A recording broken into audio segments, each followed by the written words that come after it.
Graça e paz em Jesus a todos. Estamos aqui de volta em nossa terceira parte de nossa quarta aula de heresiologia. Nós estamos aqui falando sobre o islamismo. E dentro desse contexto sobre o islamismo, vamos estar analisando a literatura do islamismo. O Alcorão, ou Corão, né? É também um nome. Essa palavra significa recitações. Contém as revelações místicas, espirituais de Maomé. Segundo o profeta, o Alcorão é inspirado por Deus. Nós já vimos na parte anterior que Maomé recebeu a visita do anjo Gabriel. Às vezes o islamismo chama de o arcanjo Gabriel. E heresia é o que não falta. Esse livro Alcorão é, na realidade, uma mistura de zoroastrismo, judaísmo, budismo, confucionismo e ainda boas porções do Novo Testamento, interpretados pela fértil mente de Maomé. Maomé que ouvia vozes, que espíritos, angelicais falavam com ele dentro da caverna escura. E assim vai, né? Vamos analisar algumas doutrinas do islamismo. Algumas doutrinas. Sobre o que eles falam sobre a Trindade divina, né? O islamismo não aceita a doutrina cristã da Trindade. Eles acreditam no Espírito Santo como uma força que emana de Deus e vê em Jesus Cristo apenas um profeta depois de João o Batista. Tá aí a base deles, né? Falando sobre o Espírito Santo, sobre Jesus. E eu já citei para os irmãos que o Deus do islamismo não é o mesmo Deus da palavra de Deus, da Bíblia Sagrada, das Escrituras.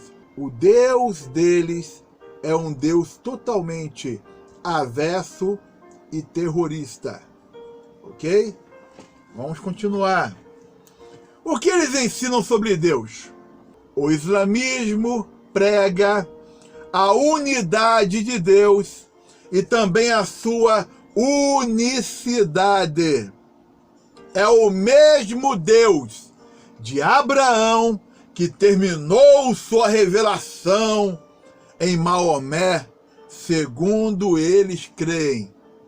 Vale salientar que o Deus do Alcorão não é o mesmo Deus da Bíblia.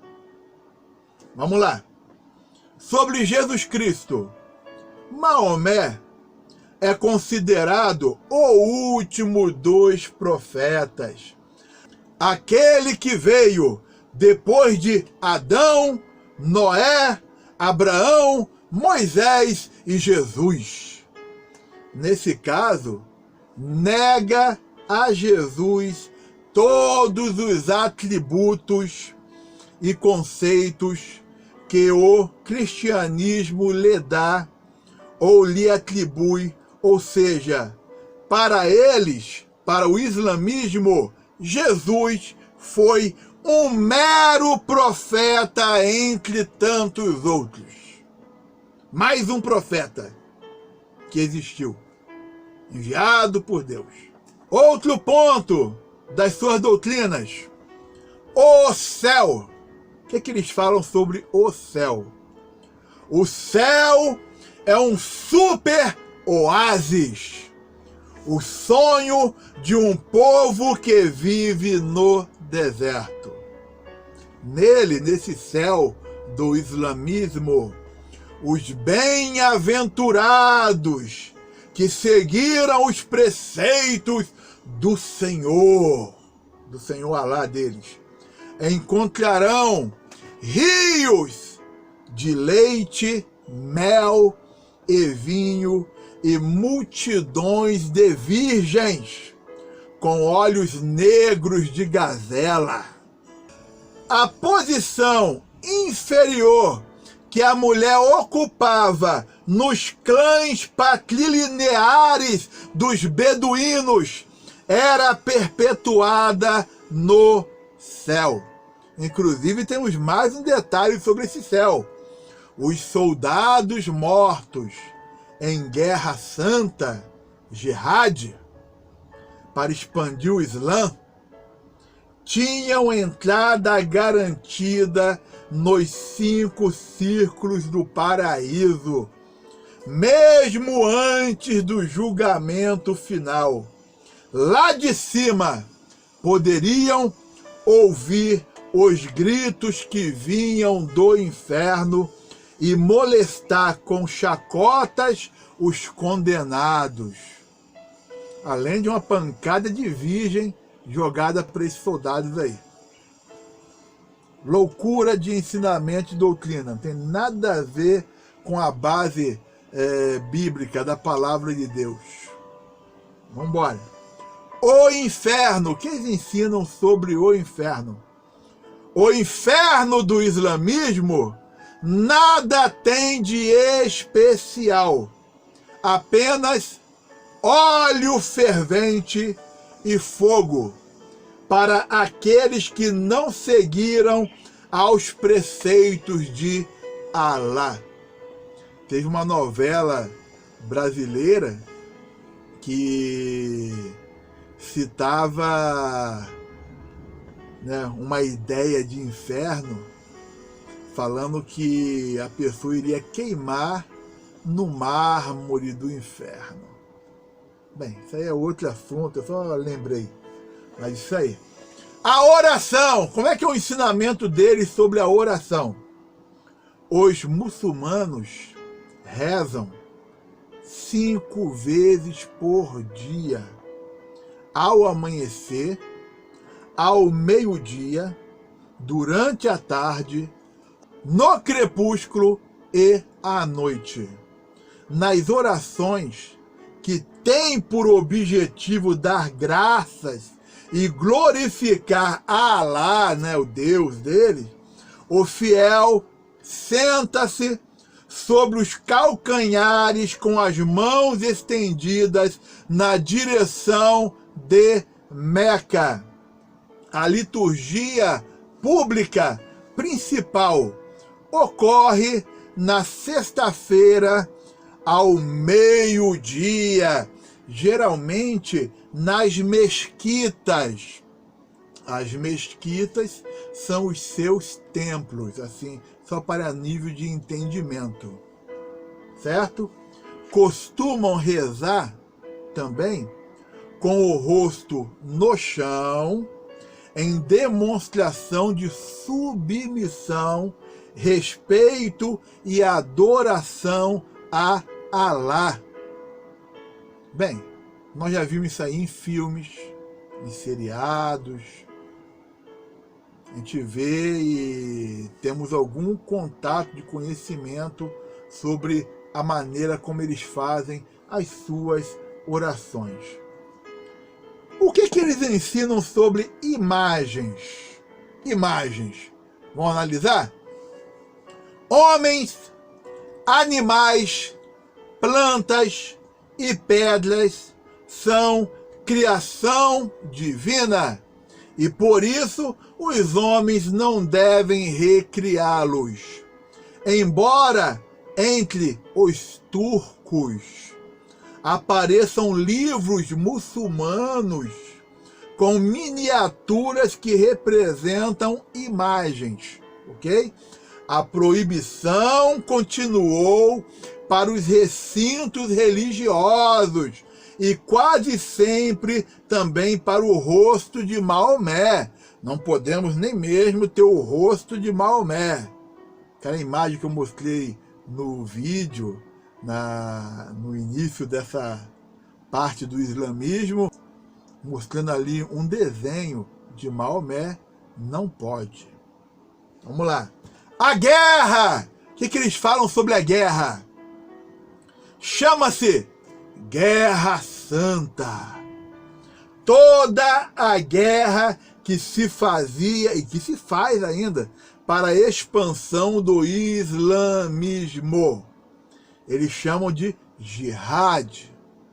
Só que existe uma interpretação deles, que a gente ouve dos teólogos muçulmanos, né, atuais. Eles falam que o jihad não é somente pegar na espada ou na arma para matar. Eles falam que o jihad também é uma guerra conseguida silenciosamente, quando eles se infiltram na política, se infiltram nos países, e eles esperam fazer o mundo virar um mundo muçulmano. Vamos lá. Tinha quem fazia a guerra, né? Tinha entrada garantida no céu quem morresse nessas guerras, no caso os muçulmanos. Maomé massacrou aqueles que se colocavam em seu caminho.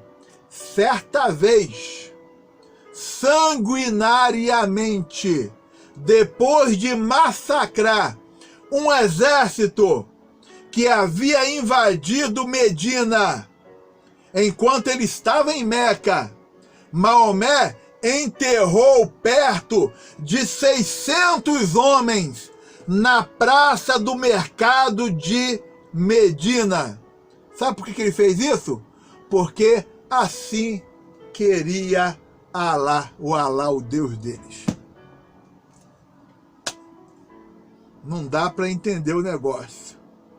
Então, nós estamos vendo aí que os ensinamentos do islamismo não tem nada a ver com a palavra de Deus. E o Deus deles é um Deus terrorista, certo? Não é à toa que temos grupos terroristas do islamismo. Não é à toa. Vamos lá. Continuando, novo assunto, ok? O hinduísmo. Aí vem a pergunta: o que é o hinduísmo? O hinduísmo é uma religião da Índia que, diferente das outras religiões mundiais, budismo, cristianismo e islã, e não tem fundador, nem credo fixo, nem organização de espécie alguma. Basicamente, funde-se o hinduísmo com a cultura da Índia. Entendeu? Você não vai achar fundador do hinduísmo. Inclusive, os escritos que existem no hinduísmo, nem mesmo os chamados teólogos do hinduísmo, nem mesmo eles conseguem decifrar ou entender tudo. Aquele emaranhado. Vamos continuar. O hinduísmo projeta-se como a religião eterna e é caracterizada pela imensa diversidade de segmentos. Diversidade é o que não falta no hinduísmo. A palavra hinduísta significa indiano, da mesma raiz do rio Indo, o nome das várias formas de religião que se desenvolveram na Índia depois que os indo-europeus abriram caminho para a Índia do Norte, cerca de 3 a 4 mil anos atrás. As vertentes, a diversidade, o politeísmo, é um negócio fora de sério. Vou mostrar uma imagem para vocês aqui. Esse é o famoso Templo dos Ratos, que temos ali na Índia. Faz parte do conceito, do contexto do hinduísmo. Inclusive, Buda, ele foi hindu. Eu vou tirar essa imagem aí, somente para fixação, para conhecimento. Vamos dar continuidade. Sistema de castas. Todas as sociedades têm várias formas de distinção das suas classes sociais.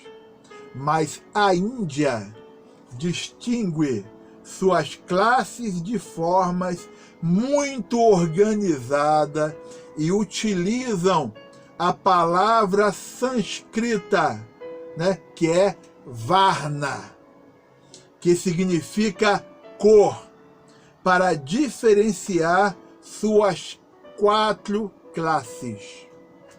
São os chamados sacerdotes, brahmanes, guerreiros, os agricultores, comerciantes e artesãos, e a última classe, que são os servos. Isso aqui são as 4 classes.